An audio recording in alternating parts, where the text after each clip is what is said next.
The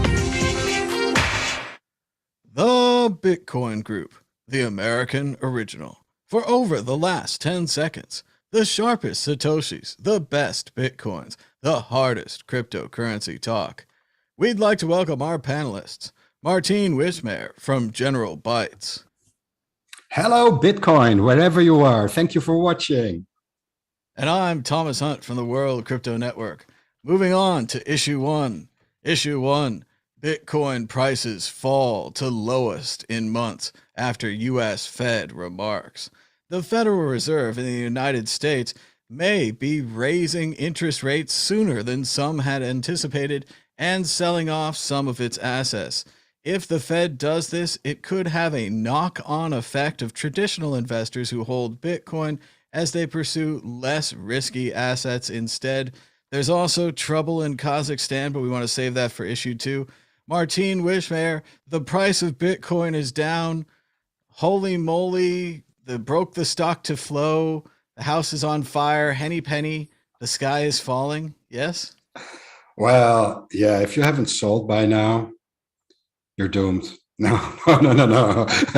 Just kidding. I think it's this whole Fed thing did have a quite of a shocker on the price, because people see the prices. If interest rates really start climbing, this might have an effect that people start saving again on a bank account. To be honest, I don't see it happening too fast. And yeah, I'm not too worried about it. Personally, I'd say, just hang on, don't sell your stack of Bitcoin or whatever coins you have. I can't advise you on the other coins, but definitely Bitcoin, Ethereum, and the other top coins, they'll bounce back. Don't worry about it. I think it's if it correlates a bit with the S&P 500. We've seen a drop there as well. So it's something what goes up will come down and it will go up again. So if you're in there for the long run, I'd say don't worry about it. If you're day trading, then you're in big trouble. You're having trouble. Well, I think it's important to talk here to all the new Bitcoiners, because basically you had it too easy for too long. We went from, 4,000 to 40,000 in a couple of months. The whole time you had this stock to flow guy with this magical chart telling you that everything was fine. And the only problem is that you hadn't bet the house on Bitcoin. You got the Bitcoin Tina guy screaming from the hills about how it's the best investment of all time. But remember, for Bitcoin to go up crazy like it does, it also has to go down crazy too. So you're not going to get those easy gains that you thought you're going to get unless you hold on longer. Now, again, everything about your investment's still true. There's still 21 million Bitcoins. They're still easy to send over the internet, impossible to copy. You can verify that your Bitcoin is the Bitcoin. It's similar. It can be verified. All kinds of other wonderful electronic properties that don't matter today, right? What matters today is that the stocks are down, the market's down, the Omicron's up, everything else is happening. And that causes other investors to have to sell their assets. Sometimes that means selling their Bitcoin. And they're not all hodlers like you. They're, what's it called, Martin? Traitors? Traitors. You said don't bet the house, but actually I did do that. So yeah. So and not that I'll be living from a cardboard box, but definitely maxed out my Bitcoin investment there, and I'm not too worried myself. It will be okay. It's definitely for the newbies. It can be a bit of a bumpy ride, but we've been in there like, I don't know, Thomas, when did you start with the World Crypto Network? That's like 2012 or 2013? No, before that. Well, Mad Bitcoins was 2013, and then World Crypto Network was 2014. Bitcoin Group actually was in between. It was before that. That's also a 2013 type show. But again, we really have to focus on, I loved a Crypto Graffiti's account on Twitter this week. He had a thing, he said, it's time for surf and turf. And it was a top ramen seafood flavor and top ramen steak flavor. And gotta tighten your belt. It's time to get out all the old working at McDonald's memes I think I just saw one recently that Michael Saylor, somebody really big, he was also like myself, like many other people that I know, worked at McDonald's for their first job. Like he got Or Burger King. by the Mick Corporation, exactly. And I think it's all of those are good jobs. Let's all like I had this great thing in 2013 where we went all the way up and then we started to go back down. And again, I was hardcore hodler. I didn't sell a single Satoshi at the top. No, sir. Bitcoin's the greatest thing ever. Why would I sell? And then on the other side, it's like, oh, you would have sold because it would have been easier to pay your rent now. And I said, hey, let's go get jobs. And I moved to San Francisco and I got a cool startup job for a while. And I got another one and then I did my own startup. But yeah, we have to, like they say, unfortunately, I don't like the thing, it's goofy, but they say buildle, right? We're supposed to build with spelling errors during this time of down. And again, Thomas, what's so great about this is that you kids are living in the future. Like we used to say Bitcoin time was, I don't know, 4 times accelerated or something like that. It's more like 8 times accelerated. The bear market here, or the whatever they're going to call it, the downturn, the crash, the whatever fun word we want to use, it'll probably last 2 weeks. It'll probably last like a month. We'll be like, gosh, that was sure a tough month. And now we're back in business. Like everything is so fast these days. It'll just be I think the build meme is actually a pretty cool one. There's like many people that just sit there and just wait for price to go up, but price just doesn't go up automatically.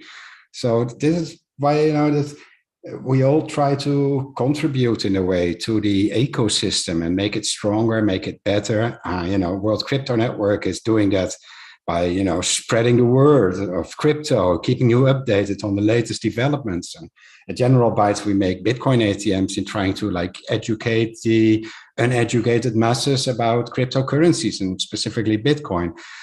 So in that respect, biddle is a good meme, I think. Build, yeah, it's like hodl, but then biddle. although I do think you bring up part of my point there, like General Bytes, World Crypto Network, we can't stop building when the times are good. We have to keep building. Like we're pretty much always building. So the idea that, price down, buildle, it's like, well, yeah, but kind of always be building. Like don't stop building. So But Thomas, isn't that like when the price is going up, and like the rate of building like slows down at times because we are just blinded by all the green candles on our screen. While if there's just blood on the streets and everything is red, then we're like, oh, never mind. I'm not gonna watch those rates for a while. I'm just concentrating on whatever we do best. And that's I think bear markets are good for bringing in new developments in Bitcoin. You're right in saying that even if the price is up, we're still there and we're still building. But that's yeah.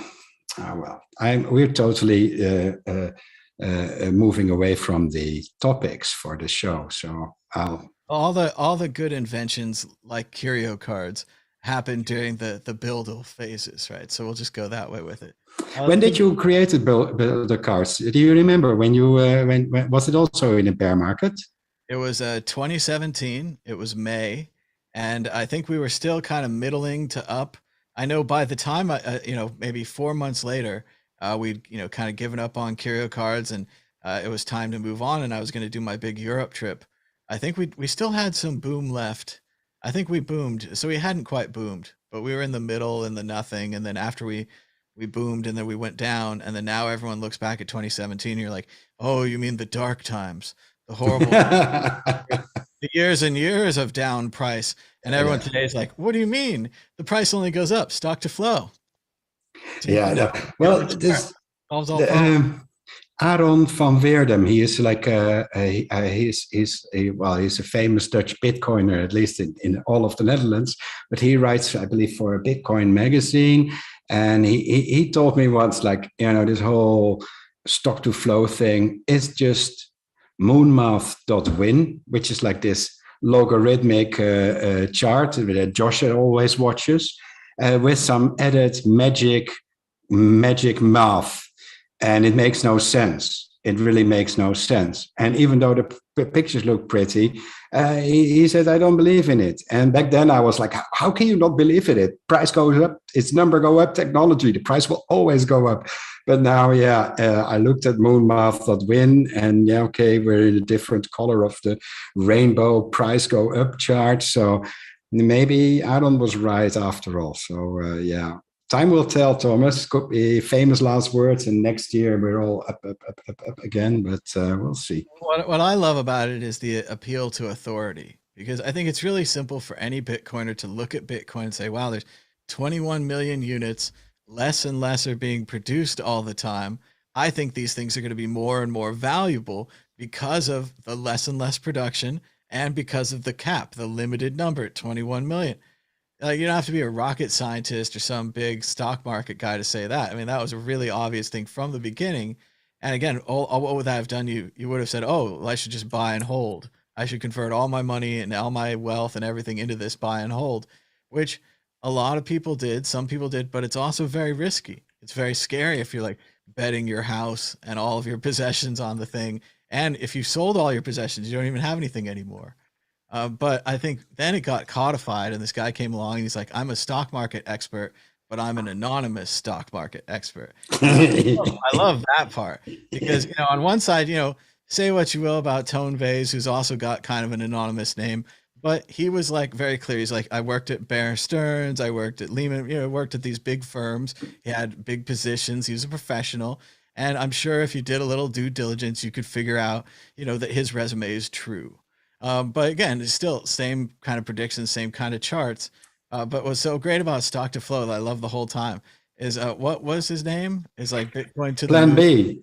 Plan B again, which is previous Bitcoin meme, not created by him, not like his thing, just like the Bitcoin standard or whatever. That was also like Bitcoiners talked about that before the book, like we didn't codify it in a book with a bunch of words and like the little Bible thin paper or whatever he's got going on. But no, yeah, it's been codified before, and even Aaron Koenig's book was very similar to the Bitcoin standard and predated it.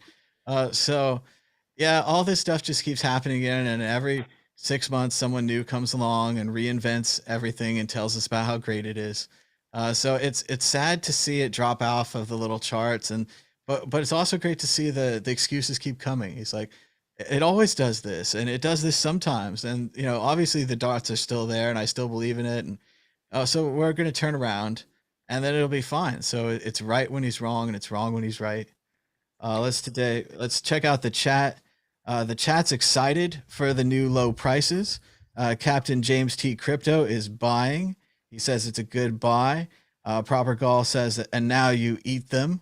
I see new people who are freaking out and selling at the bottom. And again, the other thing you have to do is always like take that test. I think there's a website like, is it time to sell Bitcoin?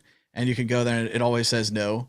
But what you want to do is you want to say, wow, if I'm freaked out and other people are freaked out, they're probably like 10 times more freaked out, 100 times. Like, how close are we to the bottom if I'm this freaked out? And we got to be close to the bottom, right? And the only thing we're waiting for is for you to sell. As soon as you sell, we're going right back up. So go ahead and do it. Give up, get out of the market so that we can go back up, so that you can jump back in, so that it can go down again. I don't know. Remember, it does the exact opposite of what you want it to do. I think that goes well to the exit question. Martine, are you ready to compete against the predictor of predictors, prognosticators of prognosticators? This is the only true predicting tool in all of Bitcoin. It's the only investment advice you actually need, really, for Bitcoin. Pretty much. Like, you could go with this. I mean, they used to have that hamster that predicted it. That hamster died. Dead hamster. Cannot outlast. Plastic never dies. Lasts forever. Outlast the planet. All right, Martine, higher or lower this time next week? Yeah, I don't want to say it, but I'm afraid it will be a little bit lower. Oh, come on. I got to go higher. I just talked all this stuff about the bottom. I'm going higher. You're going lower. Here we go. We're asking the ball. Will the price be higher this time next week? Here we go. Shaking the ball could cause bubbles. Ask again later. Ask again later. The ball has spoken. It does not want to speak today. That's just the way it is sometimes. Sometimes you get a prediction, sometimes you don't. You have to tune in again next week. Give us a thumbs up down below. Say hello in the chat. Issue 2, Bitcoin network power slumps as Kazakhstan crackdown hits crypto miners. Apparently, the Bitcoin hash rate that used to be in China has moved to Kazakhstan. Kazakhstan now accounts for 18% of the global Bitcoin hash rate, up from a previous 8%. This was going just great until riots in Kazakhstan because of fuel usage led to interruptions with the internet, leading to, you guessed it, 18% of the Bitcoin mining network dropping off instantly overnight. This could be the end of Bitcoin, according to the mainstream media. Obviously, there's big trouble for little Bitcoin in Kazakhstan. Martin, your thoughts on Bitcoin and Kazakhstan?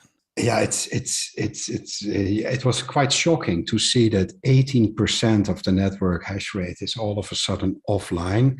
I'm not a miner, but if I would have like millions of dollars invested in mining hardware, I would definitely, I would just so make sure that I have a backup line for internet connectivity. You can get the blockchain, the Bitcoin blockchain, via the Blockstream satellite for just a few $100s. It's less than the price of an average mining rig.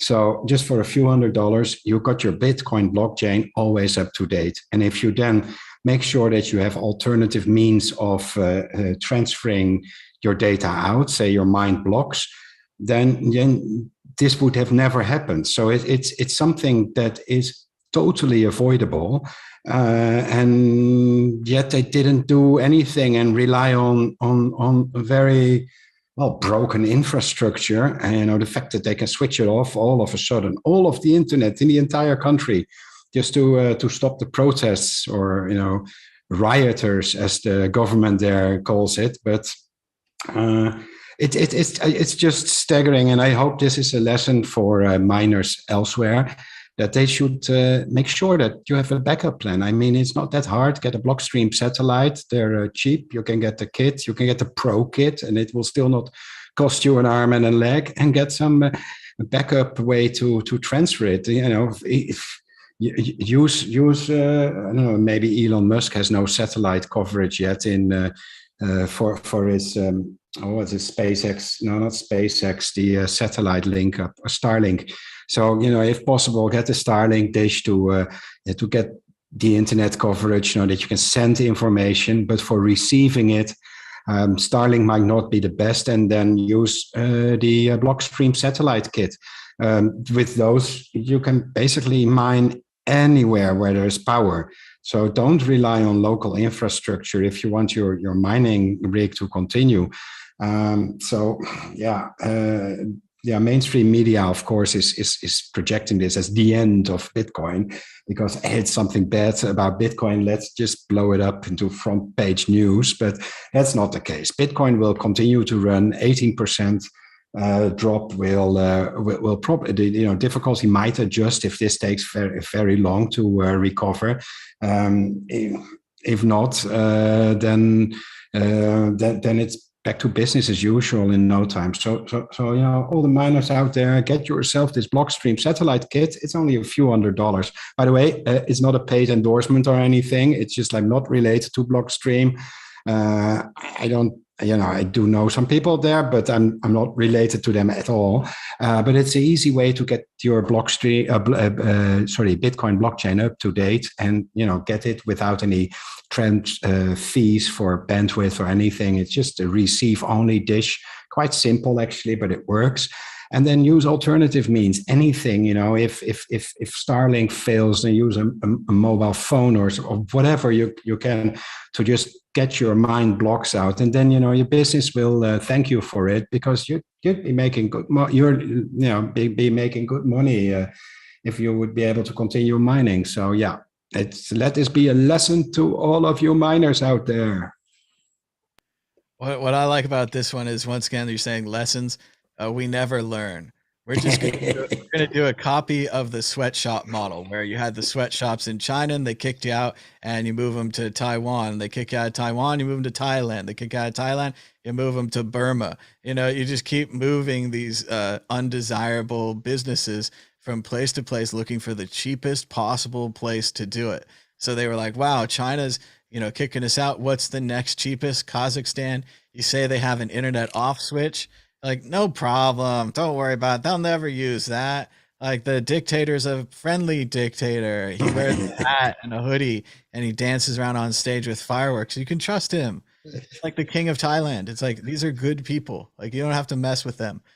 So yeah, we're gonna go country to country. We're gonna keep getting kicked out. We're gonna keep being the bane of local infrastructure. It was only a few weeks ago we were reading about Iran, I believe it was, where they shut off the miners and they're like, we just can't take this anymore on our electrical grid. Like, you have to stop. Like, we love you're putting the thumb in the eye of the US and the International Monetary Fund and all that. We love that. But we don't like you ruining the electrical grid. And again, this is just going to keep happening as we continue to build up the electrical grid around the world and to make the world fit and safe for Bitcoin mining. And then we're going to do it everywhere. And again, like Martin says, the Bitcoin, the honey badger doesn't care. It kept confirming transactions. The media doesn't understand this, but we actually have tons more hash rate than we need. 300 times, 500 times. We have tons more hash rate because the quest to get that Bitcoin, the magical number, is a big quest, right? This is like Willy Wonka with the golden ticket. Everybody who used to work on something else now works on trying to get the golden ticket of Bitcoin, and they're unwrapping candy bars 24/7. Yes, this is actually 18% of our candy bar wrappers in Kazakhstan have been shut down, right? The dudes are there. They want to unwrap the candy bars, but they can't get the shipments in and out, like Martin's saying. They don't have a satellite to get the new candy bar images of the day. So they're out, right? But that's not to say that we at Bitcoin don't have other people unwrapping these candy bars for you. We do. They're unwrapping, they're delivering them, they're adding transactions. The network continues. Honey Badger doesn't care. But people write articles about it and they get scared and they have to sell because they're afraid of the 18% of our candy bar wrappers have been lost. So there you go, Martin. What do you think? Anything else to add on, alas, our poor friend Kazakhstan? There's candy bars for every one of us, except when you're in Kazakhstan without a satellite dish. It does have that unfortunate feeling, just like North Korea, where you're unwrapping all these candy bars, but they take all the candy and they take the golden ticket if you get it. So it's a lose-lose over there. Well, we have a client in Almaty, which is the capital of Kazakhstan, who operates Bitcoin ATMs there. And he's offline too because he can't send out the transactions, which is really sad, especially at times like this when there's like people rioting in the streets and they're sick and tired of the totalitarian regime. And even though the initial excuse was higher gas prices, this is far deeper. This is one of those regimes that basically don't listen to the people. They're just there to enrich themselves, and people on the street, they have no option except buying Bitcoin at a local ATM or trader and just try to have a plan B, not the plan B but a plan B, so that's it's sad. It's Bitcoin will continue to work, and I hope for the people in Kazakhstan that things get better soon. So you're probably not listening because your internet is not working, but we're archiving this broadcast so you can watch it later. If you can't trust an authoritarian regime that makes their own laws and just pushes them through Congress and fires the Supreme Court and fires the Attorney General, I mean, who can you trust? Who can you trust? I don't know. All right, we're going to move on to the next issue. Check out WCN Clips on YouTube. You could even push that subscribe button. We've got new clips like Jack Dorsey retires from Twitter. Will Bitcoin jump to 100K again? And Odell Beckham Jr. gets his salary in Bitcoin on WCN Clips. Once you view the video, because there's so many videos, make sure you click the thumbs up button, because the more it's easy to see which ones you've seen and which ones you haven't. And every time you click that thumbs up button, the price of Bitcoin tends to go up. Just serving suggestion here. Every time. Issue 3. Kevin O'Leary explains why he thinks NFTs will become bigger than Bitcoin. Yes, Mr. Wonderful from Shark Tank is back again, and he still doesn't like Bitcoin, but now he likes NFTs. He says that it's a much more fluid and bigger market, and that NFTs could provide ownership of real world items such as designer watches, or flash cars. Very interestingly, Mr. Wonderful believes that NFTs, non fungible tokens, could be bigger than Bitcoin, even though and have more fluid markets. That's the interesting thing I found in here. A more fluid market despite the individual nature of the NFTs. Let's see, I keep asking Martine first, so I have to ask myself first. What do I think about Mr. Wonderful saying that NFTs will become bigger than Bitcoin? I'm very glad you called on me. I'm glad to. Really an No. honor. Long time listener, first time caller. Hey now, obviously. But first of all, I love the phrase "bigger than Bitcoin." It's very much become a John Lennon, Beatles, bigger than Jesus moment, where every new contender in the space, whether it's Ethereum or EOS or Filecoin or WorldCoin, whatever, they're all going to be bigger than Bitcoin, faster than Bitcoin, better than Bitcoin. I like that idea. It's so optimistic, right? It's a complete opposite of the normal media where they hate everything. Instead, now they're like, every new thing that comes along, like piece of dirt coin I found on the road, better than Bitcoin, right? So there's that side. But then on the other side, I want to say that Mr. Wonderful might be right in his own way. When we first designed NFTs back in 2017 with Curio cards, one of the things we talked about is that there would just be tons and tons of NFTs, and that perhaps sending someone a picture of a teddy bear with a little token that corresponds to the teddy bear would get them more interested than sending them a fraction of a penny. And I know all the geeks out there are like, what do you mean? I showed them the QR code. I said, put your money in here. And I told them they wouldn't do it. But now they've got a teddy bear and they put all their money in. Well, again, it's just we didn't understand how people think, how human interest goes. People love little pictures of teddy bears. And we're going to talk about South Park a little later, but I'm fine. I lost my house and my retirement, but I got a little donkey with a sombrero, right? And it's a unique donkey with a sombrero. So unfortunately, I'm not creating, and I do think, curio cards have value. Old NFTs, CryptoPunks have value because they're old. So that's a different thing. But in general, the idea that all of these things are investments, I'm not sure of. I do think that they're all unique. I think that uniqueness is cool. And if you have one and you think it's cool, that's the value to you. But then if you need to sell it to buy a house or whatever, you have to find someone willing to trade you a house for that Beanie Baby, right? And that's where I don't understand Mr. Wonderful saying a more fluid market when every Beanie Baby is unique. And maybe people don't like Beanie Babies with top hats. They like Beanie Babies with cigars this week, and yours is not cool. And you can't sell it for a house. You can't even get anybody to buy it. So more fluid, I don't think so, but a huge market. And again, people are all thinking too small. You need to think bigger, like a run of 1 million NFTs and 1 million people holding, one of your Super Bowl tokens, and thinking of it as an advertising thing as well, where once you're holding one of the tokens, you can drop more tokens on them. You can see what kind of other things they have in their wallet. There's a whole advertising marketing component to the trackability of these signatures, which is the point. It's why you'd put them on a shared public ledger so they're trackable and they're public. You can do all this data analysis. Anyone can do it, but it's all going to be there. And I think that that's where they're going to find the real value to NFTs, which will, of course, crush current collectors who don't want to hear this. But fortunately, they don't have the attention span to go through this show to get to this point. So there's no way they'll know. So Martine, NFTs, the biggest new thing in the world, bigger than Bitcoin. Well, I read the article, Kevin O'Leary saying that, it was going to be bigger than Bitcoin. And in the end, at the end of the article, it says, yes, Mr. Kevin O'Leary owns big bags of Ethereum.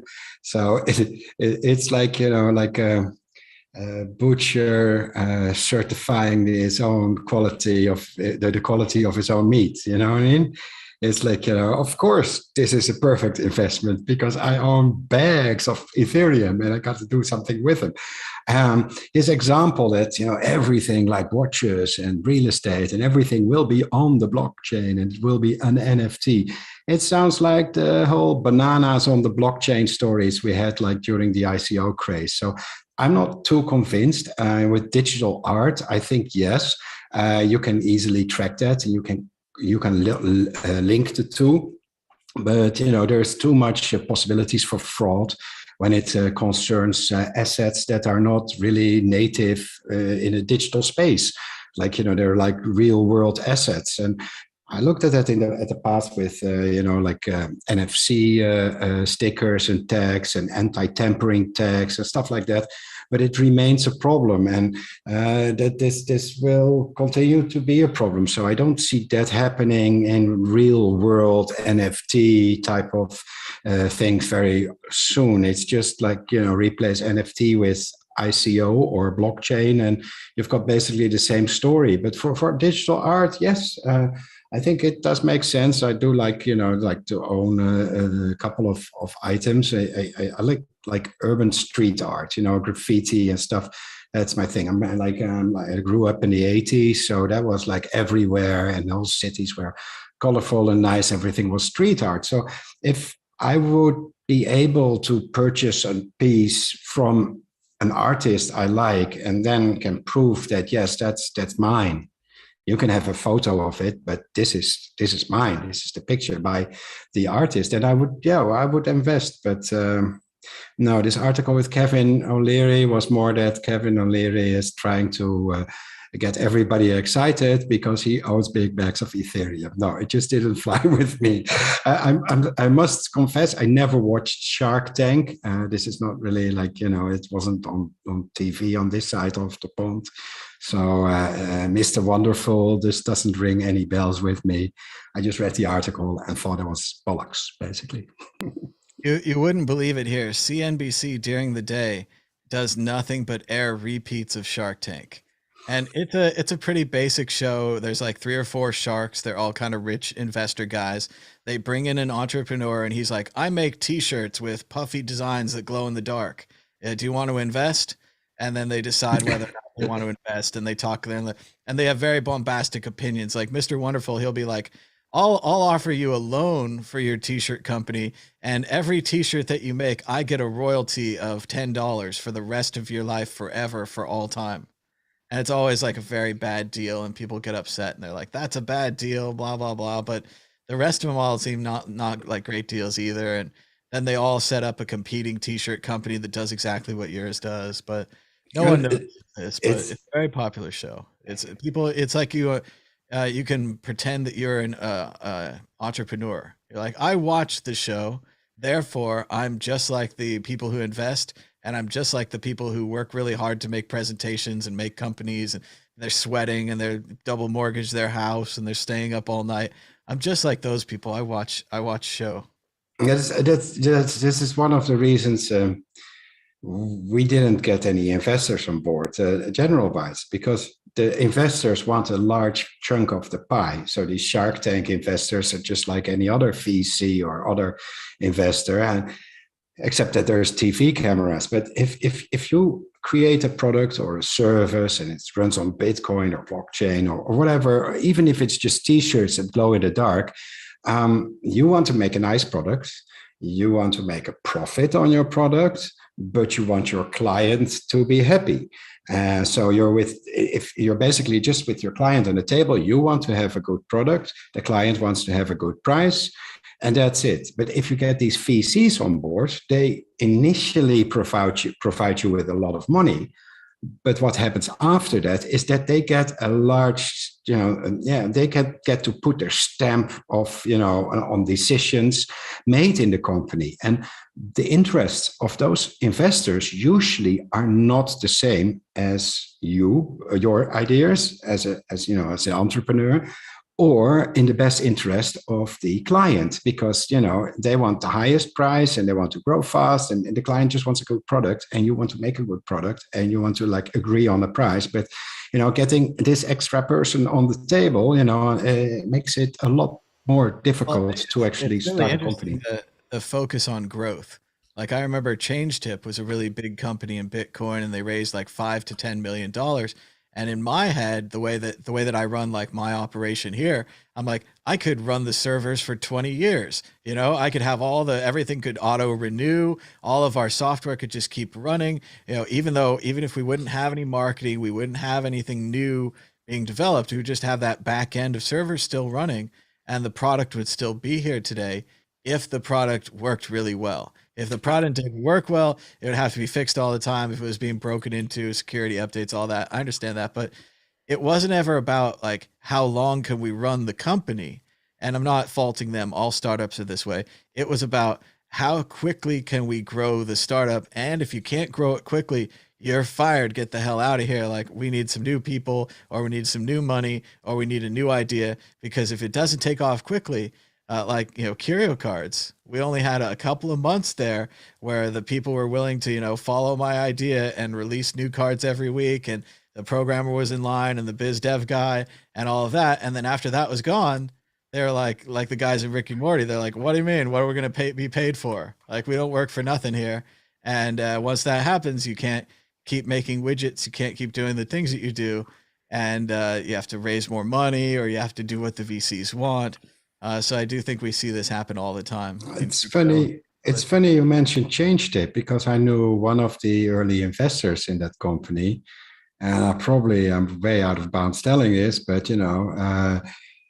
this company ChangeTip was very popular. Just about everyone and anyone in crypto or Bitcoin had this change tip icon. You could use change tip on to tip basically anyone. But and the growth rate was really there until it came to like what 500,000 users, 500,000 users, and then it stalled. And why did it stall back then? It's because there were no more crypto users. There were just roughly 500,000 people globally interested in Bitcoin. And that wasn't enough for the investors. And basically, they wanted their money out. They wanted the money out. And whatever happened to the company, they didn't care out. 500,000 is not a company we are willing to invest in. So this is what happens. And I think, yeah, you're right. If they would have just grew it organically, and instead of like making this big boom with the investor capital and just like grow it, then it would probably would have still been there. It might have had some changes like support for Lightning Network, and maybe some of I dare I say it, some shitcoin support, and with auto conversion maybe to Bitcoin, or some other integrations.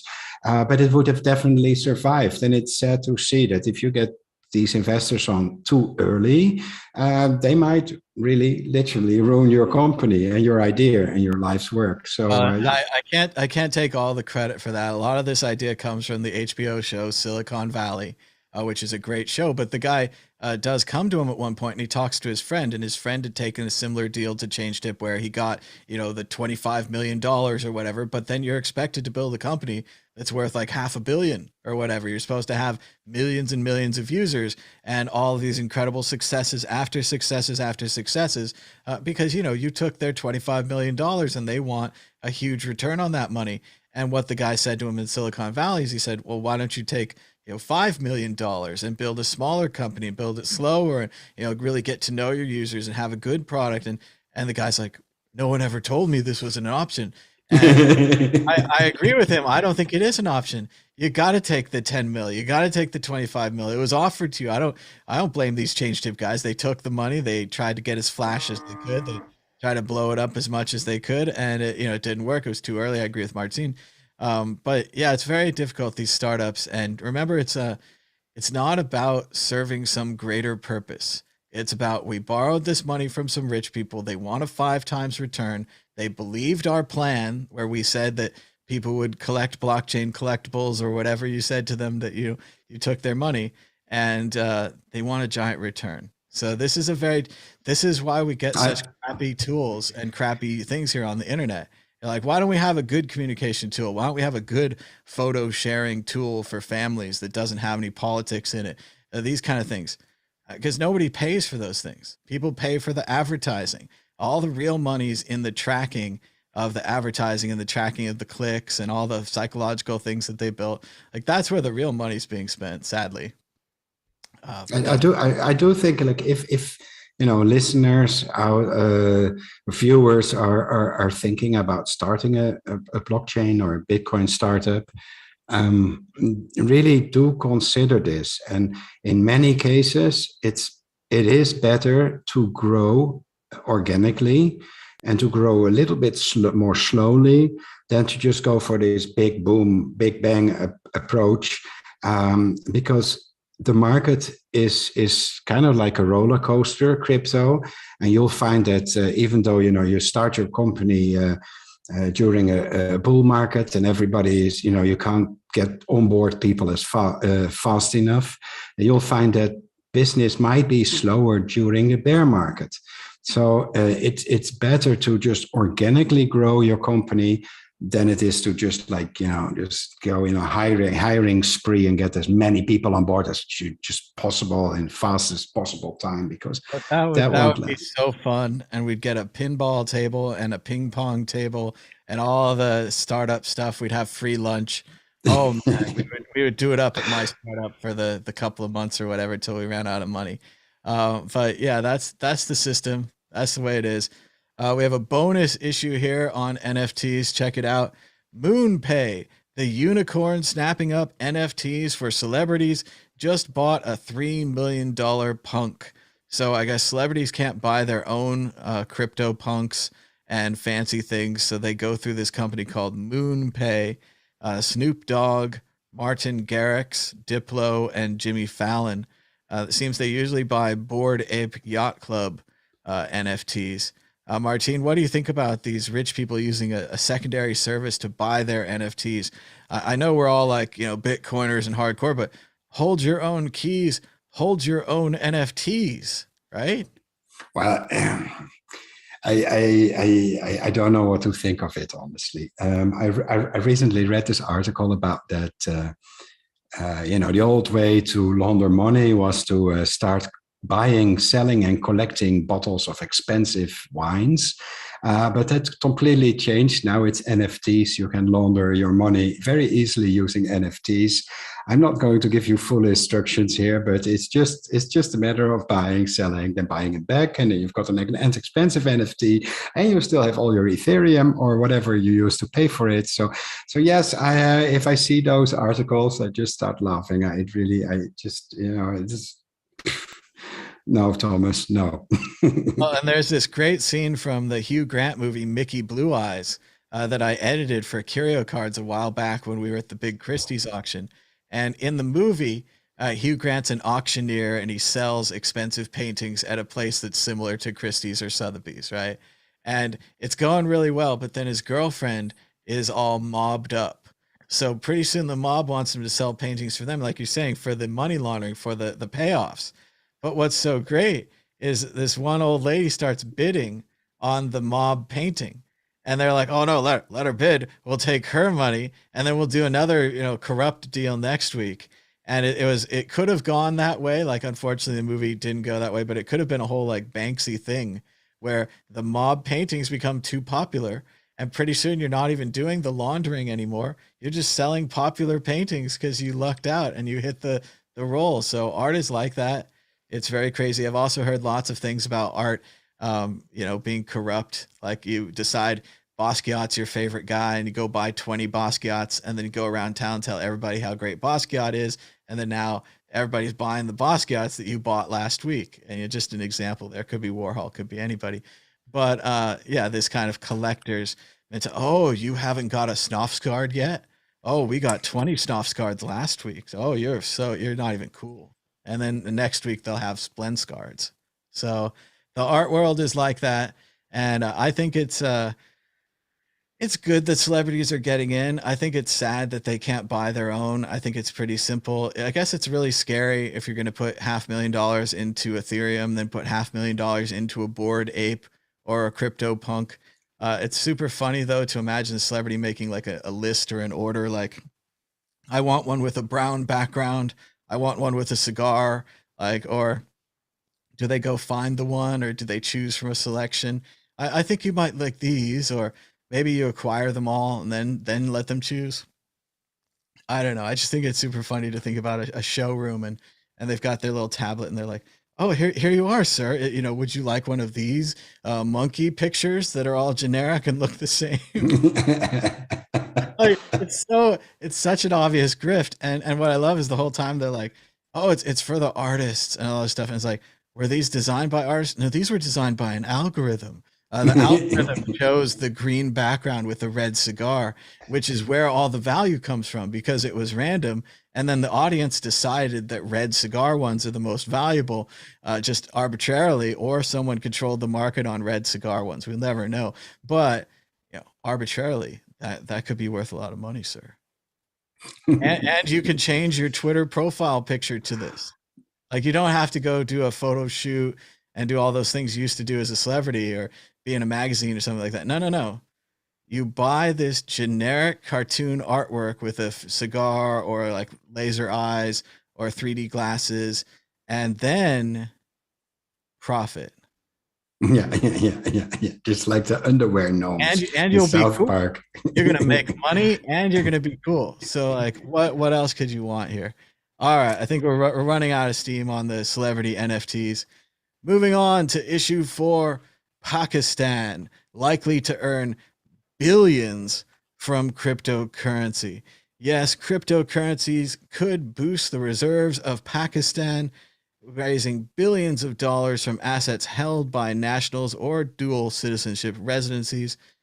Prospects of cryptocurrency. So it sounds like they're going to try to take the money from their people.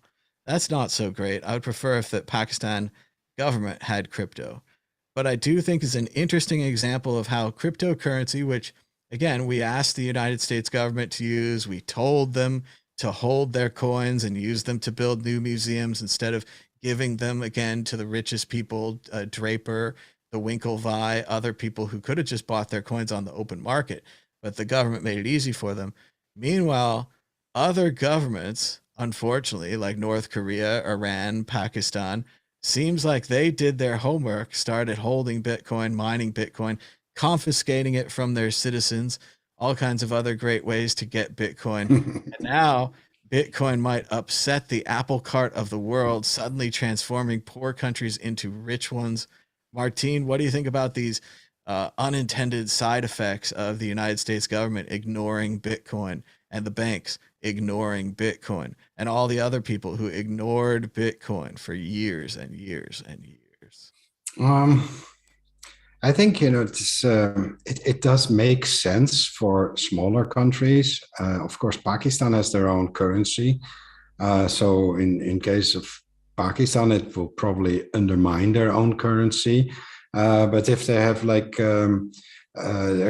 lots of Pakistani people living abroad, so it does make sense if they use it for remittance, just like in El Salvador's case. They currently probably use money transfer services or an alternative service that works in a similar way, but it's not like Western Union. Those services are expensive to use. Bitcoin just makes this easier, not necessarily cheaper, but if you use Lightning Network, it's definitely cheaper. I think it gives people in Pakistan an option. Right now, they can't save, there's no way they can save in a local currency. They'll have to change it to dollars or something. And, what is a dollar good for saving? Well, as we found out, probably not, because the price just keep going up. So, well, and it's so hard to get the private key off your dollar. I look everywhere, but there's nowhere to scratch. No label comes off. Not redeemable for gold any longer. No.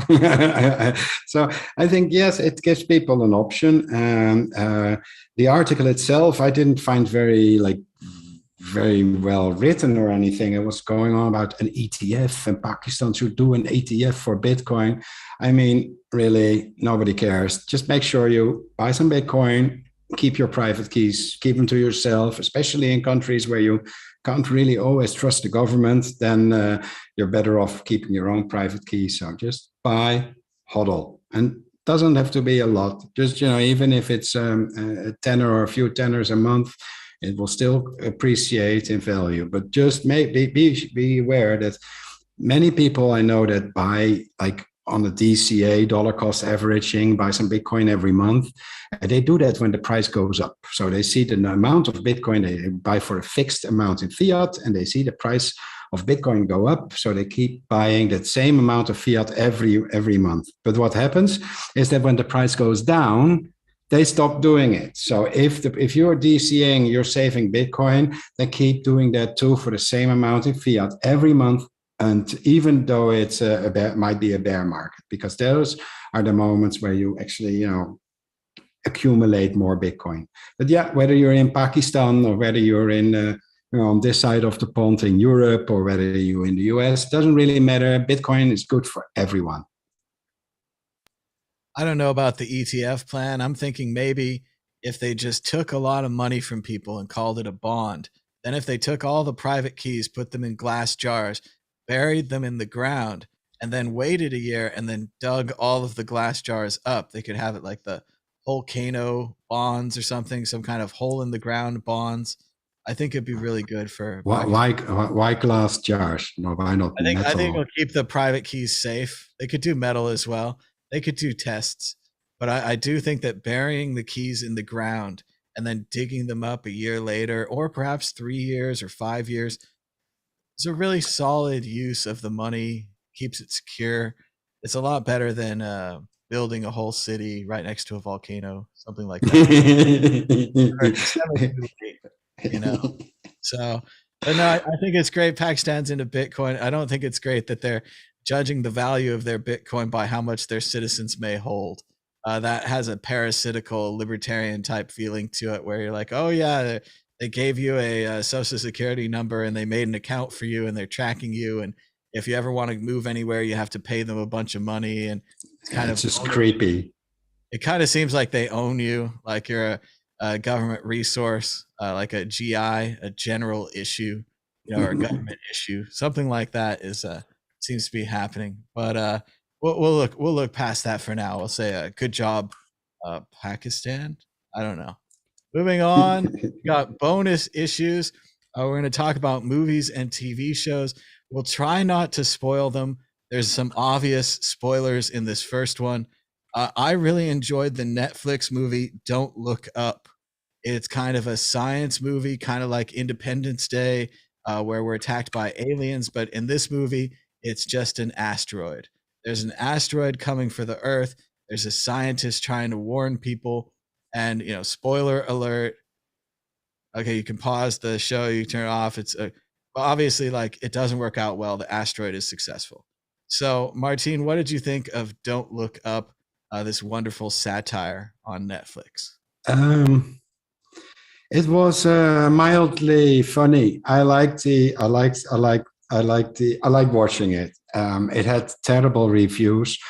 So when I started watching it, I had no expectations whatsoever. But it was okay. Leonardo DiCaprio was this mad astronomer that like predicted the end is near, and then we had this whole politicalization of this asteroid in a way that is comparable to what happened with COVID recently, where getting a vaccine all of a sudden became a political decision to do or not to do, because if they tell you to do it, then you should be against doing it. And yeah, but then again, I don't do politics, because like politics is for politics are for puppets, in my opinion. So yeah.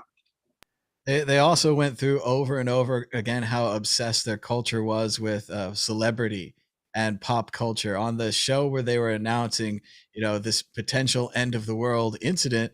They put them last. They put the celebrity couple that had broken up, that had trouble on Instagram or whatever. They put those people first, and they had a much greater result from them. They were much more interested in the pop culture.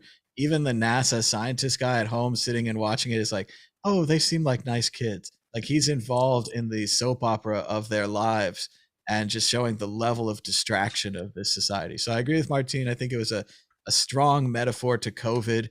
with all the science stuff and the people, what do you mean?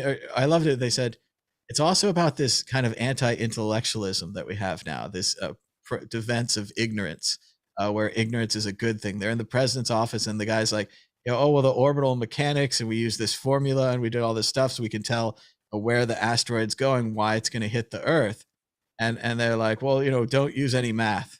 Explain to me how it works, and don't use any math. He's like, what do you mean? It's all math. Like, it's all math. Like, and everything he does is math. The asteroid, finding it, all the directions, everything.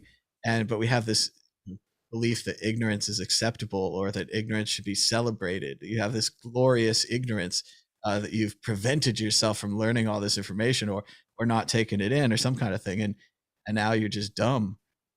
And I also saw it as a large political metaphor. Of course, I saw it as really horrifyingly correct on the United States, with the asteroid being the potential re-election, or the fake re-election of Trump that could happen in 2025. And that the other thing about that is just the planet-killing nature of the asteroid. They're like, oh, the tsunamis will spread out 10,000 feet high in all directions, or 100 feet high, whatever it was. Sorry. But that's the problem with this asteroid, is like, you're like, oh, it hit the other side of the planet, so I'm fine. It didn't hit my side of the planet. It didn't hit my part of the world. It'll be fine. But it affects everyone else, this horrible asteroid. And also just the ability to do nothing about it, the ability to describe the asteroid, to track the asteroid, to have all these kind of things about it, where you're like, they're setting up the small elections, they're winning all the ones that decide the votes, they're winning all the state legislators, they're setting all the ground, they're setting up the tables at the beer hall, and they're about to go out into the street and burn down the Reichstag. I mean, all these metaphors are mixing together, and it's getting tighter and tighter and tighter. And you're like, you fled to Amsterdam, but it might not be far enough. And pretty soon you are hiding in the attic. I fled to Portugal. Writing diaries. Yeah, that might be far enough. But the other thing is, you got to get overseas. But even then, that damn tsunami, that damn wave just hits everybody everywhere. And so, yeah, I thought it was a really powerful movie. It's partially funny, it's partially satirical. A lot of people are calling it a documentary, similar to Idiocracy, where it just does such a horrifying job predicting our society. And what's so great is that we can have this kind of work. We can have this kind of highbrow satire, that certain people probably wouldn't like, and all that, but that it will also do nothing. That this highbrow satire will do nothing. Me talking about it here on this show will do nothing. All of these other things, like, nothing. And it's a little like Foundation too, which I really need to read.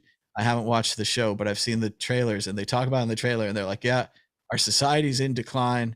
We're doomed. There's nothing we can do. There's no optimism. Like, optimism is long since dead. And yeah, so maybe it's not a like uplifting movie.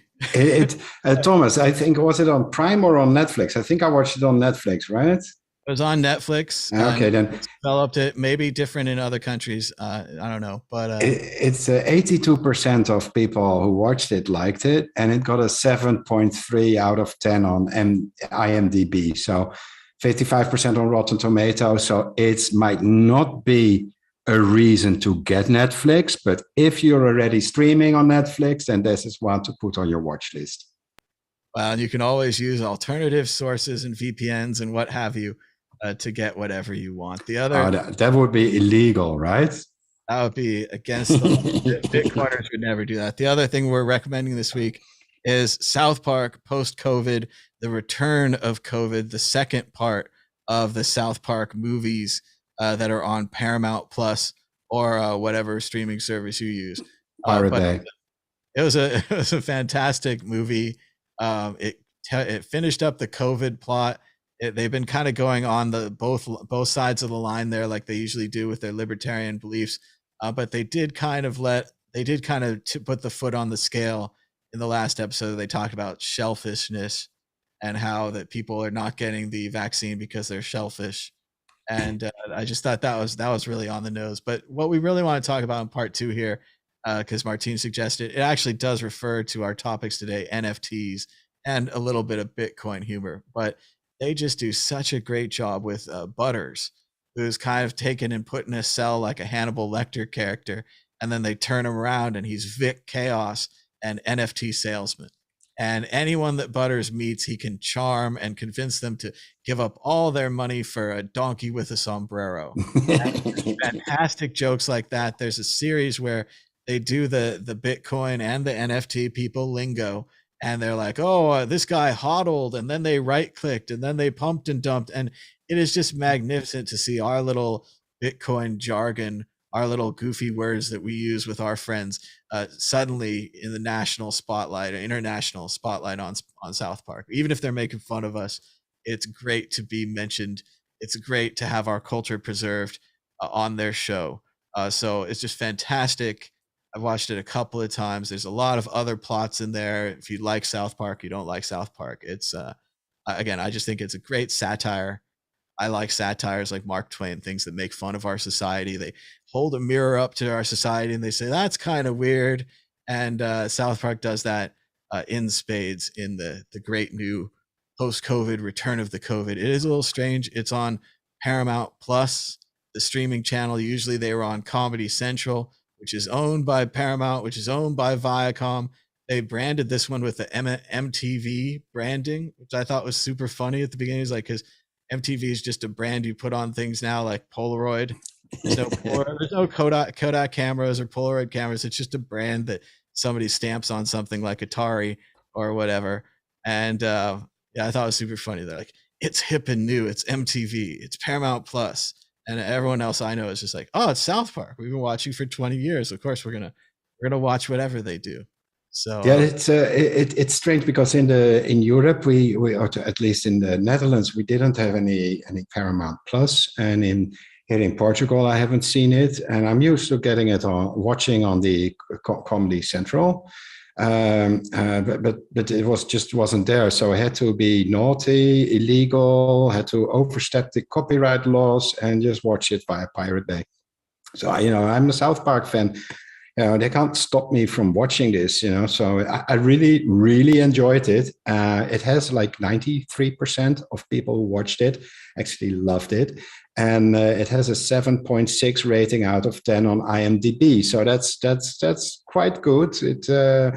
Anybody watching the World Crypto Network will love South Park post-COVID, the return of COVID. And yes, Butters still has the same voice, but he's as Vic Chaos. He is the NFT salesman that will bring, he'll sell anybody NFTs. So if you own NFT or if you watch South Park, definitely see this one because it's so funny. It was really great. And as a person that's made NFTs, I thought it was funny. I saw myself in Butters. As a person out there, if you're buying NFTs, I hope you can laugh at yourself and giggle at this. If you made money off it, if you didn't make money off it, if you're into Bitcoin and you like to laugh at NFTs, I think there's just a lot of reasons you'll enjoy this new South Park. And it's got COVID thing, and they do kind of both sides of that. So I think people might enjoy that too, even if you're very extremely libertarian or whatever your choice might be. Yeah, unless you're one of the 7% that didn't like watching the South Park post-COVID episode, but then sorry, you shouldn't be watching this channel either. Unless you don't have a sense of humor. Although I was thinking that putting that in my profile. It's like no sense of humor, completely humorless person, like has no redeeming qualities. I don't know, just go with like an anti profile. It's funny to see in the post-COVID episode. They're all grown up, by the way. They're no longer the kids. So we've been watching South Park for what, 20, 25 years? I don't know how long it's been on, but it's been on forever. And the kids are still in the same class. They never grow up, except in the post-COVID episodes, because there's two. There's the South Park post-COVID, and then there's the return of COVID, which is the second part of the post-COVID episode. Then they're all grown up, Cartman, who was like anti-Semitic, all of a sudden became a rabbi because he fell in love with this Jewish girl. And he's like, all religious now. And oh yeah, got the picture here. And then there's Kenny McCormack because, he'll die again because, Kenny always dies, but he's got a big, big beard and he's this mad scientist now. And there's Stan, who's basically, he burned down the integrity farms because his dad had no integrity, and he. No more spoilers, but Okay. it's great to see Stan and Kyle still wear the original colors. Yeah, Even though that's they're adults, you can kind of see like the little puffball hat with yeah. the colors in there. But yeah, check out the South Park. Check out Don't Look Up. Thanks to everybody for watching. Give us a thumbs up down below. Don't look at your crypto portfolio for a while. You made your investment, your dollar cost averaging. You didn't put in more than you can afford to lose. You got enough money for next month's rent. Don't look at it. If those things aren't true, then you were already in trouble anyway. So now you're just in more trouble. But hopefully it'll all turn around. Hopefully we'll be able to ask the ball again next week, get some better truth. Oh, yeah, the ball said ask again. Can't we ask the ball now? All right. If they stayed till the end of the show, they can get the real scoop. Will the price be higher this time next week? Here we go. Got a big shake, big shake. Says you may rely on it. So there you go. You may rely on it. The ball has spoken. Be sure to give us a thumbs up and subscribe down below. Until next time. Bye.